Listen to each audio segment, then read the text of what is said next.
Good morning.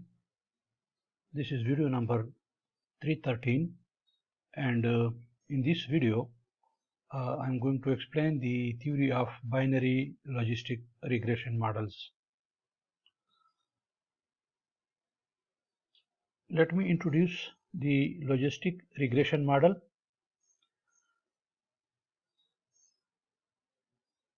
If we have binary categorical dependent variable, then in that case we cannot use the linear regression model, and in this case of binary dependent variable, our forecast would be outside the range of the probability from 0 to 1. So the limitation of ordinary least square applied to binary categorical dependent variable is that in that case our forecast would be outside the range of the given probabilities ranging from 0 to 1. To fix this, we can use logistic regression that might look like natural log of p divided by 1 minus p, where p is the probability that the event will occur and 1 minus p is the probability that it will not occur, and that is some linear combination of x1 and x2. We may write this equation number 1 in another way, and instead of natural log of p or 1 minus p may be replaced by y star, and that is equal to the rest of the equation number 1. So this look like OLS. This is just like a linear function. Binary logistic regression is a type of regression analysis where the dependent variable is a dichotomous variable, and that is coded either 0 or 1.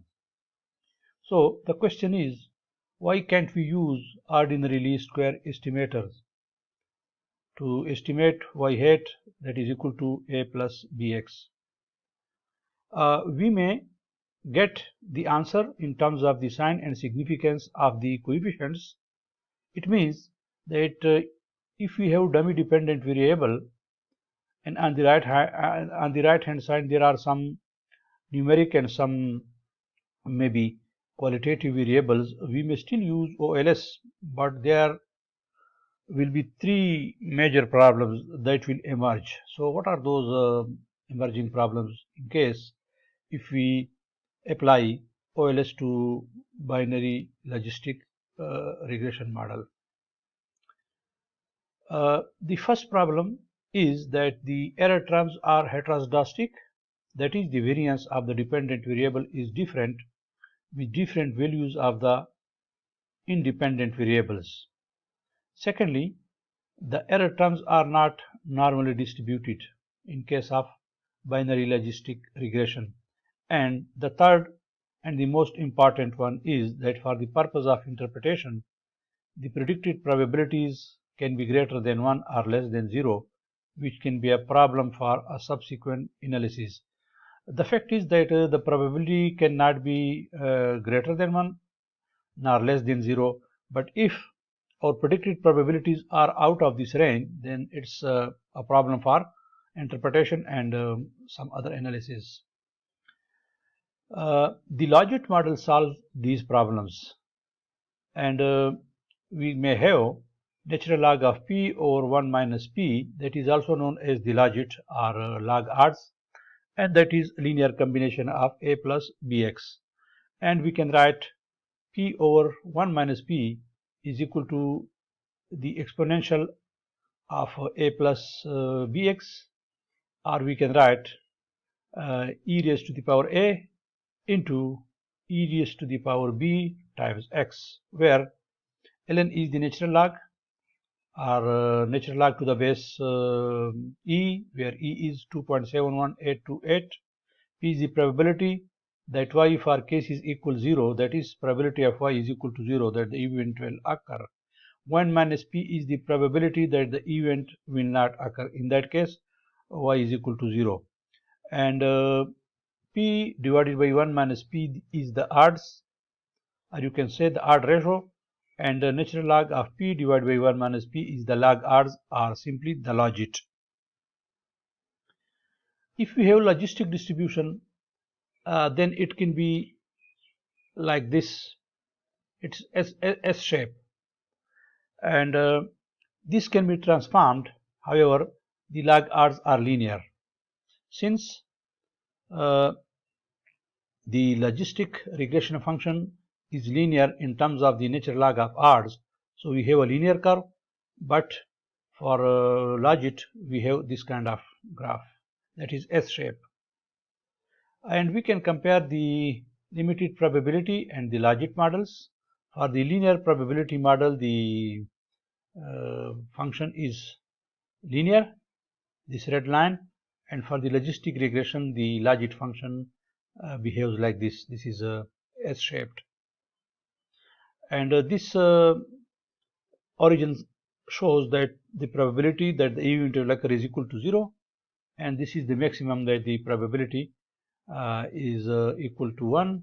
So the logit function restricts the predicted probabilities to fall within this region from y equal to 0 up to y equal to 1.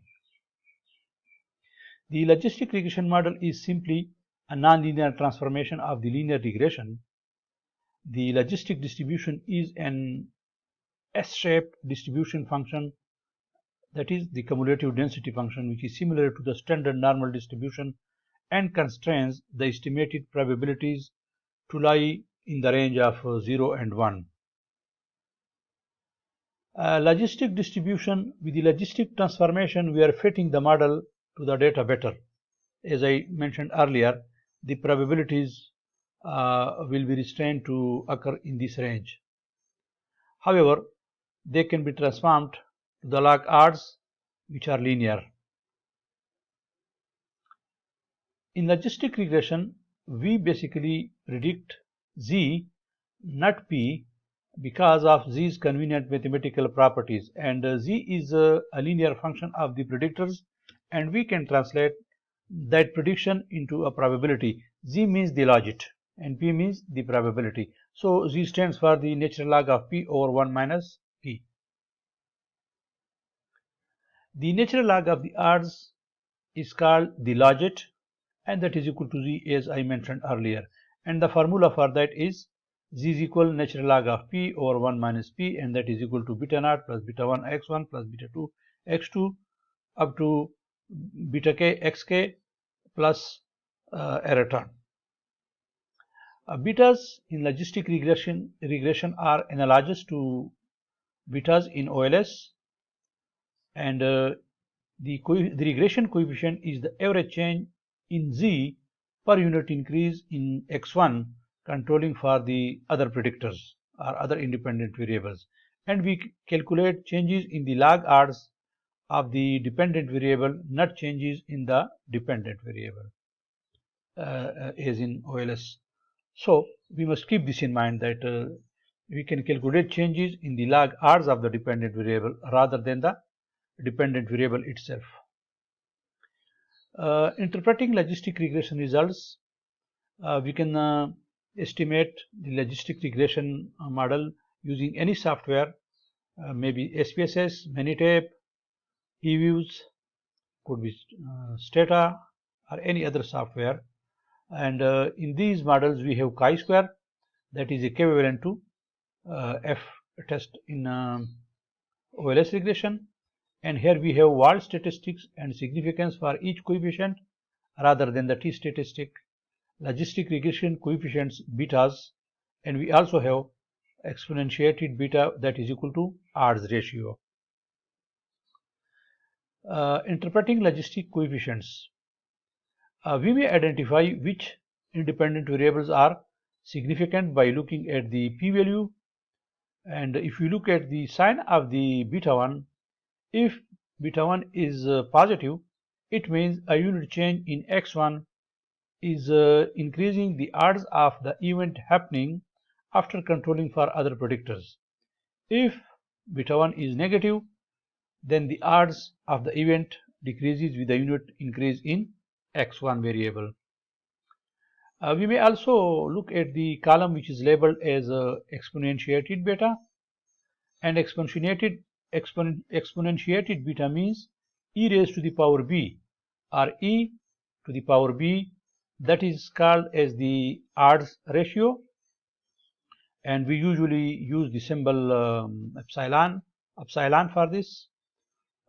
E is the mathematical constant used as a base of the natural logarithms, and in logistic regression, e raised to the power beta is the factor by which the odds change when x increases by 1 unit rather than the probability. New odds divided by old odds is equal to e raised to the power beta, and that in turn equal to odds ratio. For example, if the odds ratio for education is 1.05, education is a variable, independent variable in, say, for example, the logistic model. That means for every year of education, the odds of the outcome increases by a factor of 1.05. Odds ratio, if odds ratio is greater than 1, it indicates that there is a positive relationship between the independent variable and the dependent variable, that the event is likely to occur. If odds ratios is less than 1, that indicates a negative relationship between independent and dependent variable, and if odd ratio is equal to 1, then there is no relationship between the dependent and independent variable. Ladies and gentlemen, this is a brief introduction about the theory of logistic regression models. In the next video, I will come up with some examples in which I will estimate logit and the logistic regression, and then I will also discuss the odds ratio and the log odds, as well as I will estimate probabilities and change in the probabilities. I hope this was informative for you. If you like the video, kindly subscribe to it and